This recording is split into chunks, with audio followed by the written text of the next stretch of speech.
I never thought my brother's wedding would become the day my life changed forever. They thought they could humiliate me quietly, hide me in the shadows, and I would just smile and accept it. But what they didn't know was that I held the keys to something far bigger than a seat at the table.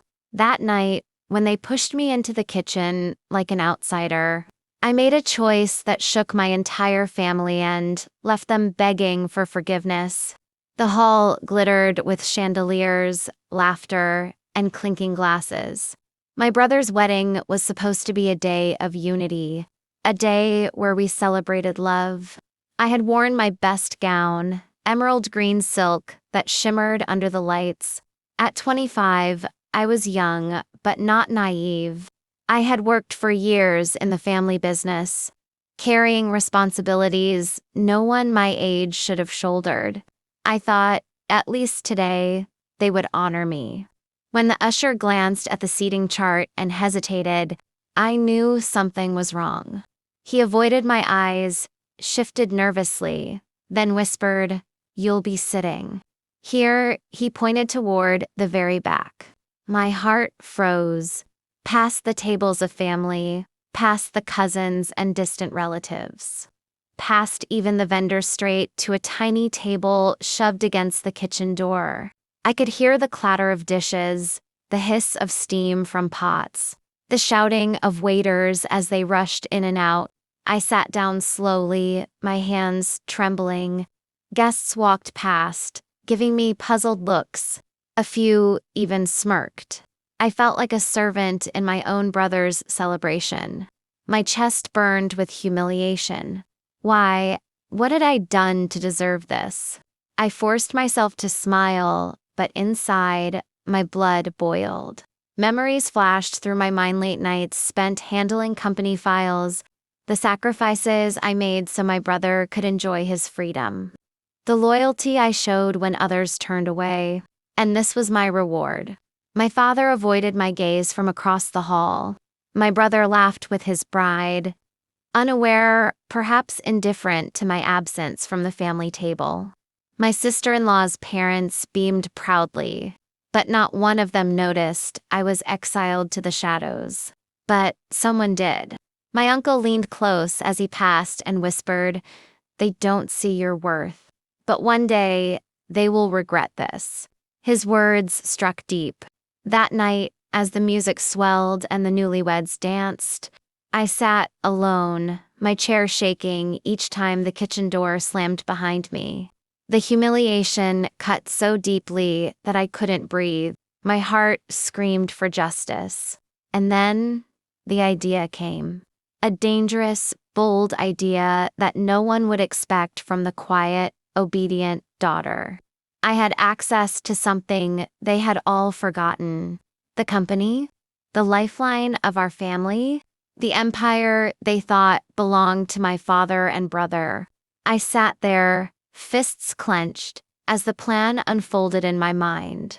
If they wanted to treat me like I didn't exist, then I would show them what my absence really meant. That was the night I decided I wouldn't just leave the wedding. I would walk out with the power they never realized I held.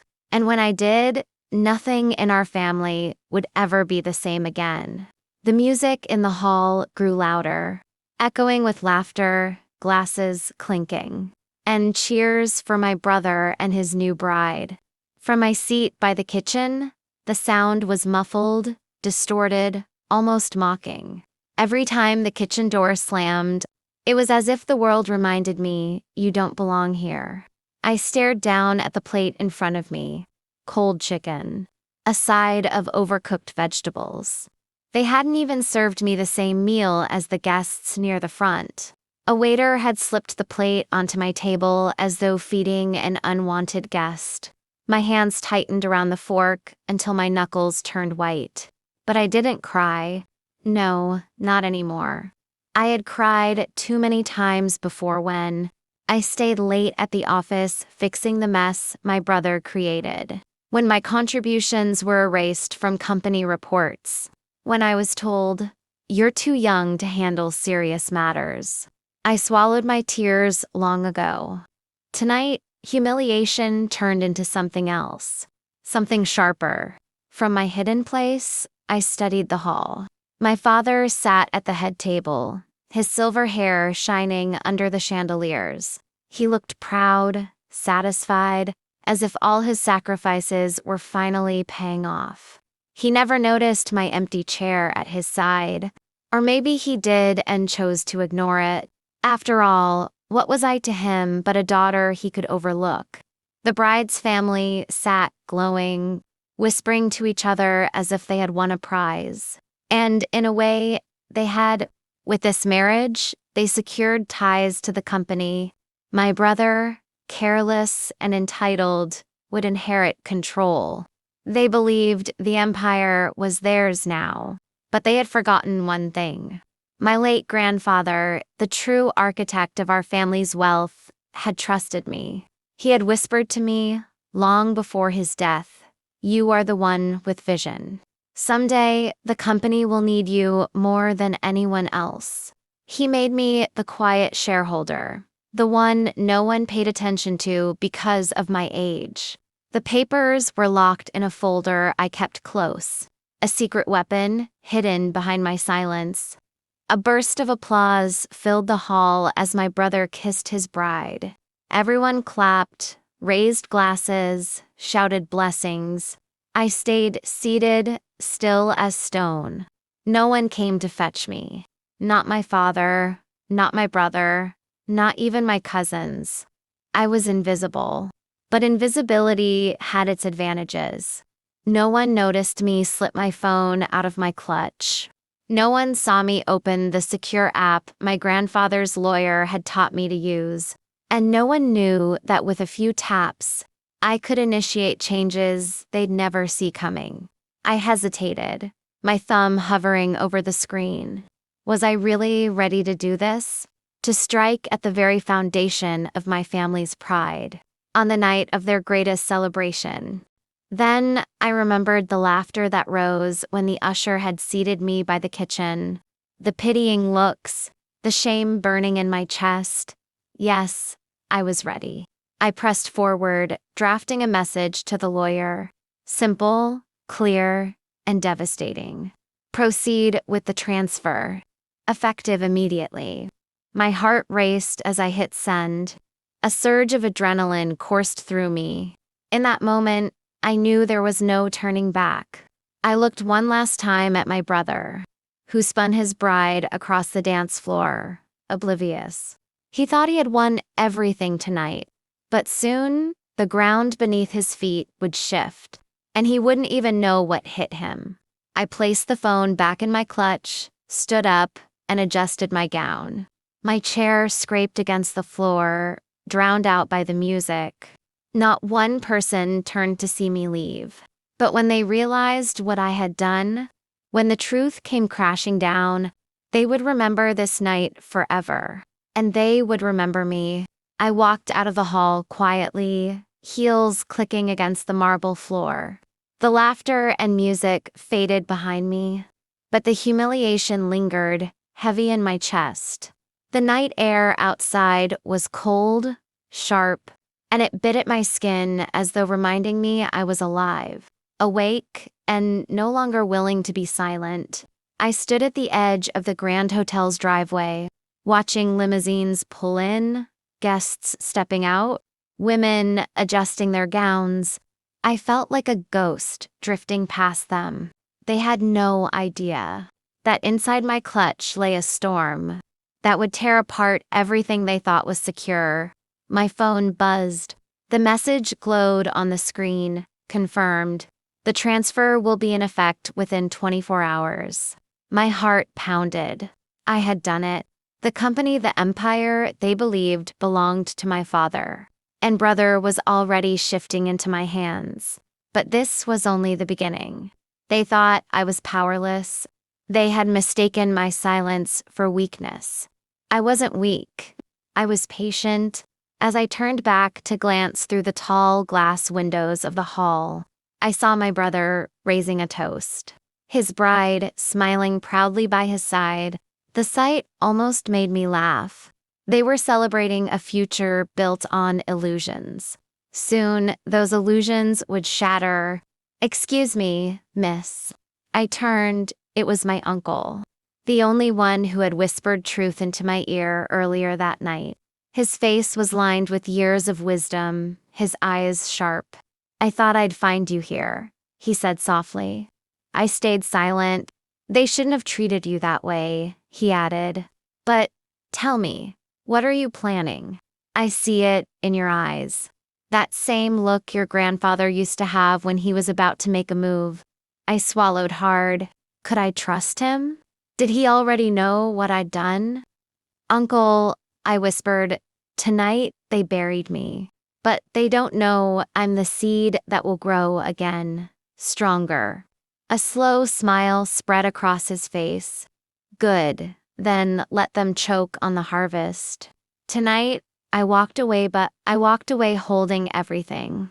The next morning, the world looked the same, but my world had already changed. I sat in my small apartment, sipping bitter coffee, staring at my phone. The notification blinked. Ownership transfer complete. I exhaled slowly, the weight of power pressing against me. It was real. The company was mine now.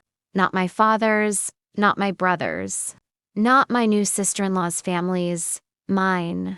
My grandfather's foresight had protected me. He had placed the shares in trust, shielded them behind legal walls no one had bothered to examine. Because why would they? I was only the daughter, the little sister, the one no one respected. And now, the one they had erased had the power to erase them. My phone rang. It was my father. For a moment, I considered letting it ring, but curiosity got the better of me. I answered, "Where are you?" His voice was sharp.